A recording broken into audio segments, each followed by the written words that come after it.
नमस्कार, मैं हूं हिमांशु शर्मा। सियासी चौक को लेकर आज हम पहुंचे हैं गाजियाबाद के अग्रसेन वाटिका पर, जहां पर तमाम लोग हमारे साथ जुड़े हुए हैं जिनसे हम बात करेंगे और जानेंगे लोकसभा चुनाव के बारे में, जहां एक और भाजपा लगातार लोकसभा सीटों पर अपने कैंडिडेट के नाम क्लियर कर रही है, डिक्लेयर करती आ रही है, तो वहीं कांग्रेस और समाजवादी पार्टी के अंदर अभी भी तालमेल नहीं बन पा रहा है कि सीट पर किसको उतारा जाए। इसी सवाल के साथ शुरुआत करेंगे यहाँ से और जानने की कोशिश करेंगे कि क्या कहना है इनका। एक तरफ भाजपा जो है वो लगातार, अगर हम उत्तर प्रदेश की बात करें तो वो लगातार अपने कैंडिडेट्स को चुनावी मैदान में उतार रही है। 7 नए उम्मीदवारों को घोषणा उन्होंने कर दी है। तो वहीं कांग्रेस और समाजवादी पार्टी की बात करें तो ये अपने कैंडिडेट लगातार बदलते दिखाई दे रहे हैं। इसको लेकर क्या कहेंगे? ये तो आज किसी को बुला के लाएंगे, देखेंगे भाई क्या हमारी पार्टी का आदमी मजबूत है, तो घबरा गए हैं। वो इतने घबरा गए हैं कि वो रोज़ नए नए चेहरे लेके आ रहे हैं और उन चेहरों को कुछ शहर में पहचानता नहीं है। और इसी वजह से हर बात में वो कुछ ऐसी गलतियाँ करते जा रहे हैं कि ये आगे बिल्कुल ख़त्म ही हो जाएगी पार्टियाँ। केवल अगर जीतेगा तो कमल का फूल ही खिलेगा गाय शहर में, और कहीं कुछ खिलने का ही नहीं है। पूरे यूपी में कमल का फूल खिलाएंगे? पूरे यूपी में कमल का फूल खिलेगा जी। ये मोदी योगी ही जितना और कोई जितना भी नहीं है। 400 से पार जाएंगे अब कह 400 पार, ये तो नारा दे ही रखा है भाजपा भी। नारा 14 लिखे, 414 लिख के रख लो जी।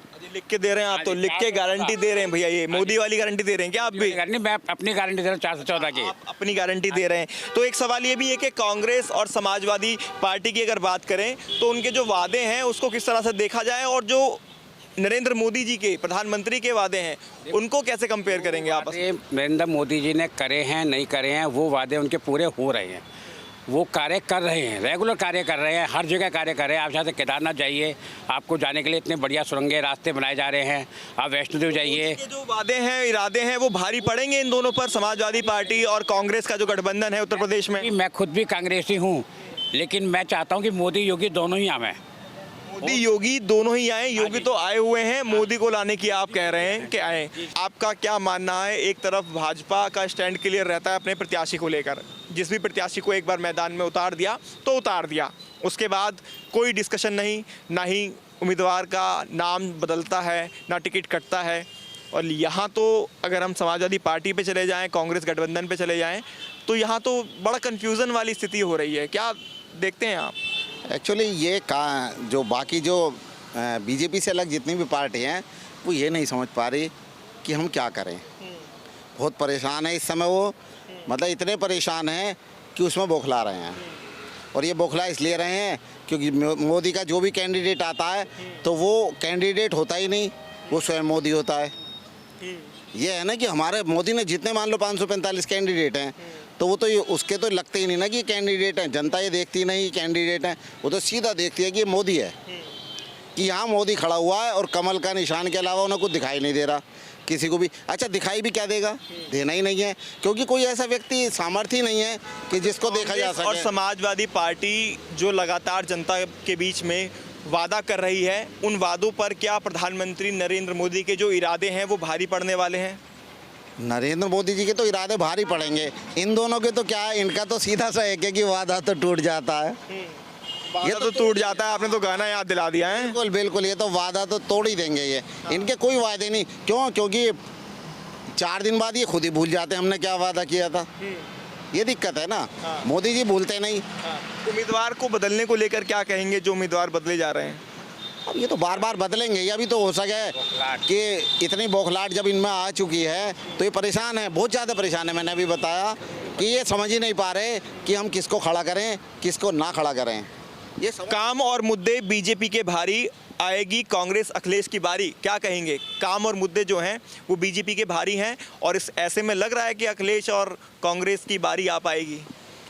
अखिलेश और प्रियंका हो या राहुल हो, इनकी बारी तो सपने में भी नहीं आ पाएगी। अगर इन्होंने मुंगेरी लाल के सपने भी देख रखे हैं तो उनसे जाग जाना चाहिए ना। इनके बिल्कुल भी नहीं आएंगे। सपने तो देख सकता है आदमी सर, उसका राइट है सपने देखने का। सपने देखने राइट है, लेकिन सपने सच्चे हों ये तो मतदाता के हाथ में। सपनों को सच करना। हाँ, और मतदाता, पूरे देश का मतदाता इनके कार्यप्रणाली से, इनकी उससे इतना दुखी है, इतना विक्षिप्त है कि ये कुछ भी करेंगे नहीं। अब ये आज किसी को दे रहे हैं, कल को किसी को दे रहे हैं। ये अपने कार्यकलापों से ही अपने क्षेत्र में कई विरोधी खड़े करके चल रहे हैं साथ में। अब जैसे इन्होंने मेरठ में 4 चेंज कर दिए, तो वो 3 जो इनके वो हैं, क्या वो 3 इनके समर्थन में आएंगे? इनके अपने आप ही 3 पार्टी इन्होंने वही विरोध में खड़े हो जाएंगे जिनका टिकट ये लगातार काट रहे हैं या बदल रहे हैं। इनको विरोधी की आवश्यकता ही नहीं है, इन्होंने तो विरोधी अपना खुद खड़ा कर रहे हैं। और वो वहाँ अकेला मोदी है, इनके अकेले वो हैं। कोई कांग्रेस, ये सवाल ये था दरअसल कि कांग्रेस और समाजवादी पार्टी के जो वादे हैं उन पर मोदी जी के इरादे कितने भारी हैं? मोदी जी के इरादे तो पूरे ही भारी हैं। मोदी जी ने जो काम किए हैं और जो भी उन्होंने घोषणा पत्र करे हैं, वैसे तो घोषणा पत्र कोई करा ही नहीं है। अब इनका यदि इनके इरादे लें, इनके गारंटी दे रहे हैं, क्योंकि उन्होंने ऐसा कुछ छोड़ा ही नहीं जो कोई आदमी कुछ करे। उन्होंने 30-70 भी हटा दी, उन्होंने जो है 3 तलाक भी ख़त्म कर दिया, उन्होंने CAA भी ले लिया। अब आगे भी जो करने जा रहे हैं, उन्होंने भी कहा है कि 100 दिन में ऐसे फैसले लेंगे कि जिसको लोग याद रखेंगे। यानी अगर तीसरा टर्म मिलता है तो जबरदस्त तरीके से बैटिंग होगी। या तो ख़त्म ही कर लीजिए आप, तीसरा टर्म तो है ही है, तो बैटिंग जबरदस्त होगी, आप ये कह रहे हैं। 100 दिन के अंदर भारत बदला दिखाई देगा आपको। गुप्ता जी जरा ये बता दीजिए, एक तरफ तो भाजपा क्लियर अपना जो कैंडिडेट उतारती है, लिस्ट लाती है, वो एक बारी में लाके दे देती है। 7 नए उम्मीदवार लोकसभा के उत्तर प्रदेश में उन्होंने ऐलान कर दिया है। दूसरी तरफ जो दूसरी पार्टी है, हम देख रहे हैं समाजवादी पार्टी और कांग्रेस का जो गठबंधन है, ये कंफ्यूज है काफ़ी। ये अपने कैंडिडेट को बार बार टिकट काटते हैं, कभी किसी को लाते हैं, कभी किसी को लाते हैं, कैंडिडेट बदलते हैं। क्या कहेंगे? देखो, कहना यह है, भाजपा में यह है कि उन्होंने एक अपना मापदंड बना रखा है कि उस मापदंड के आधार पर उन्हें जो है अपना कैंडिडेट घोषित करना है। तो वो एक बार घोषित जिसा कर दिया, उन्हें बदलने की आवश्यकता नहीं पड़ती है। और रही बात कांग्रेस की या सपा की, ये सिर्फ और सिर्फ मुसलमानों की राजनीति करती हैं दोनों पार्टी। जहाँ पे बहुमत मुसलमानों का, दोनों को टिकट वहीं से चाहिए अपनी अपनी पार्टी के। तो ऐसा इनका तो पहले तो इनका तय नहीं हो पा रहा कि किसको कहाँ से देना। कांग्रेस के प्रत्याशी कहाँ खड़े होने हैं, सपा के कहाँ होने। फिर सपा वालों में उनमें यह है कि वो कोई मापदंड तो लेकर चल नहीं रहे कि हमारे ये मापदंड है, इनके आधार पर हम टिकट देने हैं। अब वो टिकट दे देते हैं, बेर फिर बदल देते हैं, फिर बदल देते हैं। तो जितना बदल रहे हैं वो उतने पार्टी को नुकसान देंगे। जिसका एक बार टिकट घोषित कर दिया और फिर उसका काट दिया, तो वो इनके साथ नहीं रहेगा, वो इन्हें नुकसान ही पहुँचाएगा। अच्छा, जो काम और मुद्दे सरकार ने, भाजपा सरकार ने उठाए, जिन पे काम किया है, क्या उन पर अखिलेश यादव और कांग्रेस पार्टी का जो गठबंधन है, ये कहीं से कहीं तक आपको लग रहा है कि काम करता हुआ नजर आएगा या भारी पड़ता हुआ दिखाई दे रहा है? नहीं, ये कोई ना भारी पड़ेगा, ना को काम करता नजर आएगा, और ना ही इनमें से कोई सा आने वाला है। मोदी और योगी यही बने रहेंगे, और जो गारंटी मोदी दे रहे हैं उस गारंटी से भी ज़्यादा काम होगा। और तीसरे टर्म में आने के बाद में बहुत तेज़ी से, बहुत शॉर्ट समय में इतने धुआंधार फैसले होंगे कि जिनकी जो है लोगों ने कल्पना भी इस देश में नहीं करी होगी। ये तीसरे टर्म में धुआंधार फैसले लिए जाएंगे, क्या मानते हैं सर? जो प्रत्याशी उतारे जा रहे हैं भाजपा की तरफ से, वो तो ठीक है, समझ में आ रहे हैं, लेकिन जो दूसरी पार्टी है, विपक्ष जो है, वो लगातार अपने प्रत्याशियों को बदल रहे हैं। इसको किस तरह से आप देखते हैं? ये कुछ कर ही नहीं पाएंगे। रोज़ की अपने प्रत्याशी बदलते रहते हैं, कभी इसको खड़ा कर दिया, कभी अभी वो सही डिसीजन नहीं ले पा रहे हैं, तो ये कुछ नहीं कर पाएंगे। कारगर होगी इन चुनाव में 100% गारंटी है उनकी। लग रहा है कि इस बार क्या अखिलेश और कांग्रेस का कुछ दिख रहा है, यूपी में असर हो पाएगा? दोनों पीठ पीछे एक दूसरे को गाली दे रहे हैं। वो कह रहा है उससे मत दियो वोट, वो कह रहा है वो साले कांग्रेस चोर है, उससे मत दियो। लेकिन ये तो खाम बेवकूफ़ बनाने वाली सीटें निकाल पाएगी ये दोनों मिलकर? नहीं है, बीजेपी के आगे नहीं टिकेंगे कोई भी। बीजेपी के आगे नहीं टिकेंगे। आप भी बता दीजिए, क्या कहना है आपका उम्मीदवारों के ऐलान को लेकर, घोषणा को लेकर? एक तरफ घोषणा हो जाती है, लिस्ट आ जाती है, वो फाइनल होती है, मोहर लग कर आती है, तो दूसरी तरफ जब लिस्ट आ भी जाती है वो बदल भी जाती है। जब किसी निर्देशक की फिल्म फ्लॉप हो जाती है तो वो हीरो बदलता, तो इनकी फ्लॉप हो चुकी है फिल्म। निर्देशक कौन है? यही अखिलेश यादव और राहुल गांधी। दूसरे सनातनी इनके झांसे में आने वाले नहीं है। सनातनियों को बहुत अपने आप में मान सम्मान मिला है इस गवर्नमेंट में, योगी जी, मोदी और योगी जी की में। तो ये कितने ही प्रयास कर लें, लेकिन सफलता इनके हाथ नहीं लगेगी। कांग्रेस एसपी ने जो वादा किया है उस पर मोदी जी की गारंटी और मोदी जी का जो काम है वो कितना भारी पड़ने वाला है, कितना असरदार है? और वादा सब फेल हो गया। वे उसकी उम्र कैद की सज़ा वाले माफिया डॉन की कब्र पे पहुंच गए, तो वे वादे उससे नीचे हो गए। अब सनातनी उस पर गौर कर रहे हैं कि ऐसा क्यों करा। राम मंदिर तक जा नहीं सकते और उस पर जा रहे हैं एक माफिया डॉन की कब्र पे, तो उसका संदेश सही नहीं जा रहा, गलत जा रहा है। चलिए, संदेश गलत जा रहा है। काम और मुद्दे बीजेपी के भारी या फिर कांग्रेस और अखिलेश की इस बार आएगी बारी, क्या कहेंगे आप? देखिए, काम अगर आप देखें तो बीजेपी के बहुत ही भारी हैं, और ये जो राजनीति सपा और कांग्रेस कर रहे हैं, अपने प्रत्याशी को ही नहीं जज कर पा रहे हैं कि किसको खड़ा करें किसको ना खड़ा करें। कभी किसी को ला रहे, कभी किसी को गिरा रहे, तो वो तो लड़खड़ा रहे हैं। मेरे को तो लगता है सपा और कांग्रेस की उल्टी गिनती शुरू हो गई है यहाँ से। और अच्छा, ये लिस्ट जो आप देख रहे हैं, हम सब देख पा रहे हैं कि जो भाजपा लिस्ट देती है वो एक बार में आ गई, उस पर फाइनल मोहर लग कर आती है, क्योंकि वो स्क्रूटनी होकर आती है, फाइनल लिस्ट जिसको हम कहते हैं। ऐसा इधर क्यों नहीं हो पा रहा है? क्या कमी क्या देखते हैं आप? क्यों कैंडिडेट बार बार बदले जाते हैं? देखिए, ये जो राजनीति अभी लोग कर रहे हैं, इनको मुझे लगता है कि जो मोदी ने अपनी स्ट्रैटेजी बना रखी है या जो उनके काम करने के तरीके हैं और जो तौर तरीके इन्होंने बांध रखे हैं लोगों को छांटने के, वो काफ़ी मायने में प्रायड है। मतलब अब मेरा ये कहना है कि उसका कोई तालमेल ही नहीं है। उधर इन्हीं को देखते हुए, इन्हीं चीज़ों को कॉपी करते हुए, इनको परखते हुए ये लोग अपने सही से डिसीजन नहीं ले पा रहे हैं। अरे, कांग्रेस ने भी तो अपना न्याय पत्र जारी कर दिया और वो भी इसी बात को कह रहे हैं कि हमारी भी गारंटी है। एक तरफ मोदी जी की गारंटी, एक तरफ कांग्रेस की गारंटी। अब किसकी गारंटी किस पे कितनी भारी पड़ेगी? अब आप काम देख लीजिए, मोदी जी ने इतने सालों में जो काम किए हैं उसकी गारंटी उस हिसाब से होगी, कांग्रेस ने जो अपने समय में काम किए हैं उसकी गारंटी उस हिसाब से होगी। जनता बहुत जागरूक है, पढ़ी लिखी है, और उनको पता है किसने जो गारंटी ली है, किसने उस समय में, उस टाइम फ्रेम में कौन सा काम किया है, तो वही उन्हीं को वोट मिलेगा। जनता जागरूक है और जनता जागरूक रहेगी, उसके हिसाब से ही वोट करेगी। तमाम सरकारें आपने देखी होंगी, लेकिन इस बार जो चुनाव हो रहा है एक अलग तरह का चुनाव हो रहा है, क्योंकि लोकसभा में पहली बार हम देख पा रहे हैं कि इतने ज़्यादा प्रत्याशी बदले जा रहे हैं। कांग्रेस और समाजवादी पार्टी यूपी के अंदर गठबंधन करके जो चुनाव लड़ रही है उसको लेकर, और एक तरफ भाजपा है कि जिस कैंडिडेट को उतार रही है वो मैदान में है। तो इसको किस तरह से आप जज करते हैं? देखो जी, बीजेपी वाले तो मोदी जी ने तो अब से 6 महीने पहले ही इस पर काम चालू कर दिया था, और इन लोगों का अभी तक तो ये सेट नहीं हो पाया कि किसको कितनी सीट मिलेंगी और कौन कहाँ से लड़ेगा। तो पहली बात तो ये है। दूसरी बात ये, जो इनमें सपा और कांग्रेस में धड़े भी कई हैं। अब एक धड़े का आदमी को कैंडिडेट दे देता है तो दूसरा नाराज हो जाता है, तो फिर इन्हें बदलना पड़ता है। तो ये उसकी वजह से ज़्यादा परेशान है कि इनका आपस में एक नहीं हो पा रहा। अच्छा, ये लग रहा है कि इस बार क्या अखिलेश यादव और कांग्रेस जब साथ में गठबंधन करके लड़ रहे हैं चुनाव, तो कुछ हिस्सा इनको यूपी में मिल पाएगा, हिस्सेदारी, या फिर ये आ पाएंगे कहीं से कहीं तक? इनको हिस्सा तो 1% भी नहीं आएगा इनका।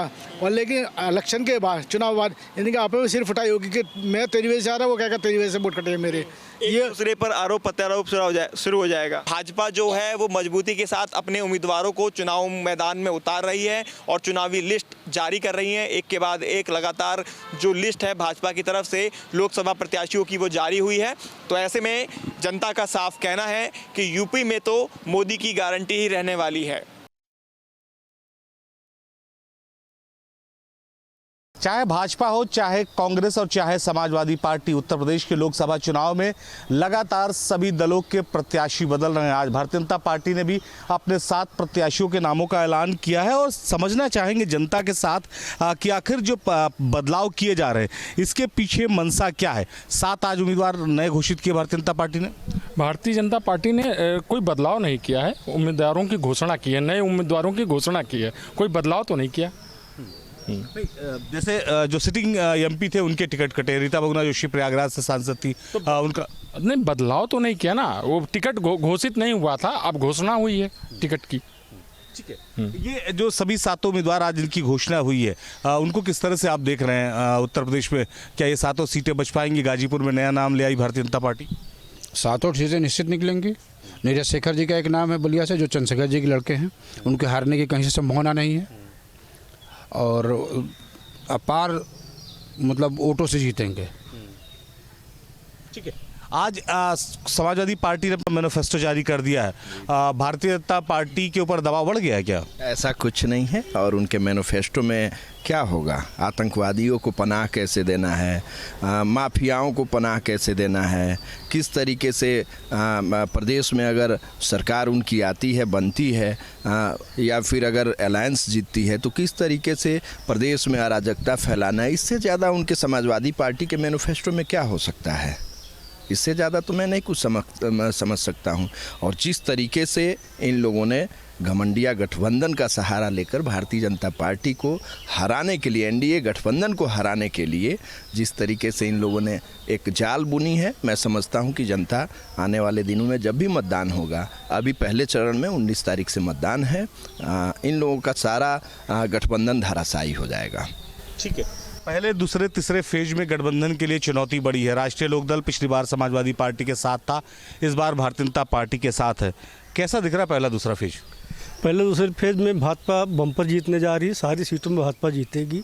लोकदल के आने से भाजपा की स्थिति और मजबूत हुई है, सारी सीटें हम जीत रहे हैं इस बार। मोदी की गारंटी जो है पूरे देश में चल रही है, मोदी की गारंटी पे लोग भरोसा कर रहे हैं। हम 400 पार इस बार जीतने वाले हैं। एक छोटा सा सवाल आपसे है कि मतदाता जब चुनाव देने जाता है, मतदान करने जाता है, तो क्या सोचता है, क्या उसके दिमाग में होता है? उसके दिमाग में यही होता है कि गवर्नमेंट जो भी चल रही प्रेजेंट टाइम उसने क्या काम किया है और उस काम से कितना संतुष्ट है, वही सोच के वोट देता है वो। और प्रेजेंट टाइम में जो गवर्नमेंट सेंट्रल में अच्छा काम कर रही है, लोग संतुष्ट हैं, इसीलिए उनकी लहर चल रही है। ठीक है, ये तो संतुष्ट है। आप संतुष्ट हैं काम से सरकार के? बिल्कुल संतुष्ट है। क्या सबसे अच्छा लगा इस सरकार के काम में? इस सरकार देश हित के सारे कार्य हो रहे हैं, सब कुछ अच्छा चल रहा है। और 400 पार 400 पार का नारा जो भारतीय जनता पार्टी ने दिया था वो लग रहा सही होगा। एक सवाल और आपसे महत्वपूर्ण है, जब अखिलेश यादव और राहुल गांधी दोनों एक साथ मंच पर होंगे, सामने प्रधानमंत्री नरेंद्र मोदी होंगे, योगी आदित्यनाथ होंगे, खास करके जब ये मध्य में रैलियां आएंगी, जब राजधानी लखनऊ के आसपास, तो किस तरह का परिदृश्य देख रहे हैं आप? नहीं, बहुत कोई, मैं तो मानता हूं कि एनडीए जिस तरीके से भारतीय जनता पार्टी चुनाव लड़ रही है, जो जिस तरीके से उन लोगों का कार्य करने का अंदाज़ा है, मैं दावे के साथ कह सकता हूं कि राहुल और उनकी अखिलेश की कहीं कोई दूर दूर तक जो है आपस में कहीं कोई मतलब मुकाबला नहीं है। और सबसे बड़ी बात यह है कि Bharatiya Janata party double engine की सरकार पूरे प्रदेश में, देश में विकास की एक बयार जो चल रही है, मैं गिनवा सकता हूं। माताओं बहनों को चाहे उज्ज्वला योजना का लाभ की अगर बात करें, या फिर किसानों को किसान सम्मान निधि की बात करें, या फिर डबल इंजन की अगर सरकार की बात करें, अगर हम प्रदेश में जो है पूज्य योगी आदित्यनाथ जी महाराज की अगुवाई वाली भारतीय जनता पार्टी की बात करें, किस तरीके से प्रदेश में लॉ एंड ऑर्डर की बात करें, अगर हम बात करें यहाँ पे रोजगार की बात करें, तो कहीं ना कहीं पूर्ववर्ती सरकारों से भारतीय जनता पार्टी डिसेंट है, भिन्न है। और अपने काम के बदौलत डबल इंजन की सरकार पुनः एक बार तीसरी बार नरेंद्र मोदी जी के नेतृत्व में भारतीय जनता पार्टी एनडीए गठबंधन जीत के और पुनः प्रधानमंत्री बनेंगे नरेंद्र मोदी जी। और कहीं कोई मुकाबला नहीं है, अखिलेश हो, राहुल हो, कोई फर्क नहीं पड़ने वाला है। हम अपने 10 साल के काम के बदौलत जो माननीय नरेंद्र मोदी जी ने काम किया है, देश हित में काम किया है, चाहे जम्मू कश्मीर में धारा 370 हटाने की बात हो, या फिर जो है पूरे देश को आगे बढ़ाने की बात हो, उस पर उनका बिल्कुल मुद्दा साफ है। और उसी को आधार बना के और ये लोग वोट मांग रहे हैं, और उस पर जनता कहीं ना कहीं विश्वास जाहिर कर रही है। ठीक है, स्टैंड क्लियर है। एक बहुत सिंपल सा सवाल कि जिस तरह से अखिलेश यादव ने ये कहा है कि जो है माटा भी मुफ्त देंगे और डाटा भी मुफ्त देंगे, तो अखिलेश यादव का जो वादा है और कि जो भारतीय जनता पार्टी का दावा है, दोनों में कौन बढ़ लेता हुआ दिखाई पड़ रहा है? भारतीय जनता पार्टी ही जो अपना दावा कर रही मैनिफेस्टो में वही पूरा कर सकती है। अखिलेश यादव और कांग्रेस नहीं पूरा कर सकती किसी भी सूरत में। भारत आर्थिक स्थिति ऐसी नहीं है कि सब कुछ अब फ्री दे देंगे एकदम। ठीक है, ठीक है। फ्री की सियासत इस देश में होनी चाहिए। ये सारी चीज़ें डिपेंड करती हैं कि कितना आप उस संसाधन का किस तरीके से आप उसका डिस्ट्रीब्यूशन करते हैं। आप विरोधी पार्टियों का, विरोधी पार्टी कह लीजिए या विपक्ष की जो पार्टियां हैं जितनी, उनकी सारा का सारा उनका मोटो रहता है तुष्टीकरण पे। केंद्र सरकार की सारी योजनाओं में आप देख लीजिए, कोई तुष्टिकरण की कोई वो नहीं रहती है उसमें, कहीं कोई ये नहीं कि ये कौन है वो कौन है ये कौन। इनकी सरकारें अगर आएंगी तो बड़ा एक इनका मोटो रहेगा कि जो उनके जो कोर वोटर हैं उनके लिए वो क्या क्या जो वो डाटा और आटा की बात कर रहे हैं, वो डाटा आटा भी वो मैक्सिमम उन्हीं लोगों को जाएगा जिनको जो उनके कोर वोटर हैं। बाकी और लोगों को वो नेगलेक्ट कर देते हैं, कोई चीज़ उसकी वो नहीं रखती हैं। यही उनकी सबसे बड़ी डिमेरिट है। ठीक है, अखिलेश यादव जो दावा कर रहे हैं, राहुल गांधी जो वादा कर रहे हैं, और नरेंद्र मोदी और योगी आदित्यनाथ जो दावा कर रहे हैं, दोनों में कौन भारी दिखाई पड़ रहा है? भारी तो मोदी जी ही हैं। डबल इंजन की सरकार है, इन्होंने काम किया है। योगी पॉइंट 1 की बात करें या पॉइंट 2 में जो काम हो रहे हैं, देखिए भय मुक्त वातावरण जो है इस सरकार ने प्रदान किया है। सबसे बड़ी बात थी अराजकता। इस सरकार में अराजकता पिछली सरकारों में बहुत थी, माननीय योगी जी के आने से अराजकता बिल्कुल ख़त्म हो गई। आप जाइए कचहरी उचहरी में, वकील कहते हैं मुकदमे नहीं हैं। हाँ, तो ये है भाजपा की सरकार। यही दारुल सफा जहाँ AK-47 से गोलियां चलती थी एक जमाने में। हाँ, यहीं पे जो है जनपद में एक दरोगा जी मार दिए गए थे। यहाँ क्या क्या हुआ, लेकिन देखिए आज आप भयमुक्त वातावरण है बिल्कुल। ठीक है, इस जो भयमुक्त वातावरण है इसके पीछे सबसे बड़ी वजह क्या लग रही है आपको? सबसे बड़ी वजह है कानून व्यवस्था। योगी जी कानून व्यवस्था बनाने में सफल हैं। भारतीय जनता पार्टी की सरकार और पुलिस प्रशासन आपका पूरा सहयोग कर रहा है कानून व्यवस्था को लागू करने में। और आपने अभी एक शब्द कहा है कि कुछ विशेष लोगों को डाटा और आटा मिलेगा, वो सही चीज़ है। अखिलेश जी की सरकार में वो सूखा राहत का पैसा आया था, मैं बलिया बांस विधानसभा की जानता हूँ। उनके अपने कार्यकर्ताओं में सारा पैसा उन्होंने बजट जो है सारा वितरण कर लिया। आम किसानों को मिला ही नहीं पैसा, उसमें से मैं भी स्वयं एक हूँ, हमें को नहीं मिला, सूखा राहत का पैसा नहीं मिला था। जिस तरीके से समाजवादी पार्टी की सरकार में गुंडई होती थी, गुंडे जिला चलाते थे, सरकार चलाते थे, आज उन्हीं को पीड़ा हो रही है, दर्द हो रहा है। जो आम जनता का हक मारते थे, जनता को बेरहमी से पीटते थे, मौत के घाट उतार देते थे, आज अखिलेश यादव अगर कहीं ना कहीं कानून के शिकंजे में वो हैं और उनको अगर किसी भी तरीके से कहीं कोई कष्ट हो रहा है तो सबसे ज़्यादा परेशानी अखिलेश यादव और समाजवादी पार्टी को हो रहा है। ठीक है, हम उसी विधायक निवास में जिसकी चर्चा अभी ये कर रहे थे। अब ठीक है सब कुछ? इस समय यहाँ पे जो भी है सब कानून व्यवस्था एकदम सही है। पूरे प्रदेश की कानून व्यवस्था एक प्रदेश के लिए ही नहीं देश के लिए नजीर है, क्योंकि लॉ एंड ऑर्डर यूपी से बेहतर कहीं नहीं है। ठीक है, कानून व्यवस्था उत्तर प्रदेश से बेहतर कहीं नहीं है और लोग यही वजह है कि चाहते हैं कि एक बार फिर योगी और मोदी की सरकार बने। लेकिन अखिलेश यादव के दावों पर भी सबकी नज़र है। चुनाव में क्या होगा अभी इसमें थोड़ा वक्त है, लेकिन जनता ही जनार्दन है, वो तय कर देगी कि किसका भविष्य क्या होगा। लखनऊ से वीडियो समीर कनकी के साथ निखिल शर्मा, न्यूज़ 8 उत्तर प्रदेश।